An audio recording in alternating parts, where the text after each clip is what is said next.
காஞ்சிபுரம் மாவட்டம் திருப்பெரும்புதூர் ஒன்றியத்திற்கு உட்பட்ட வடகால் கிராமத்தில் பிரதான சாலையில் அமைந்துள்ள ஸ்ரீ ஆதியந்த பிரபு ஆலயத்தில் சர்வ தோஷங்கள் நிவர்த்தி செய்ய கொல்லிமலையில் இருந்து 108 சிறப்பு மூலிகைகள் கொண்டுவரப்பட்டு கைலாய செல்வர் சிவஸ்ரீ ஸ்ரீராம் ஸ்ரீ ஆதியந்த குருபீடம் சார்பாக கொல்லிமலை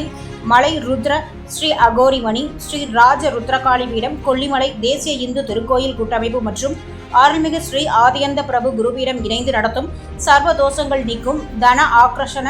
மகா ஹோமம் பூஜையில் 100க்கும் மேற்பட்ட பொதுமக்கள் பக்தர்கள் கலந்து கொண்டு மன நிம்மதி, உடல் ரீதியான பிரச்சனை, கடன் பிரச்சனை, குடும்ப பிரச்சனைகள், கண் திருஷ்டி, வியாபார தடை, திருமண தடை, பித்ருதோஷம், நாகதோஷம், சனிதோஷம், குழந்தை பேறு ஆகிய அனைத்து பிரச்சனைகளும் மகா ஹோமத்தில்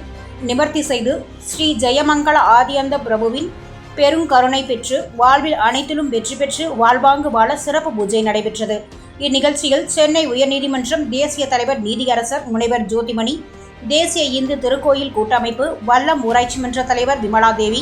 தர்மா ஆகியோர் முன்னிலையில் நடைபெற்றது. மேலும் இந்நிகழ்வில் அம்மா பேரவை இணை செயலாளர், ஒன்றிய கவுன்சிலர் போந்தூர் சேட்டு, SP சிவா மற்றும் மாவட்ட இளைஞரணி துணை செயலாளர்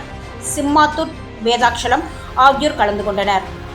சான்றோர் குரல் செய்திகளுக்காக காஞ்சிபுரம் செய்தியாளர் ஆகாசுடன் செய்தி வாசிப்பாளர் முத்துலட்சுமி.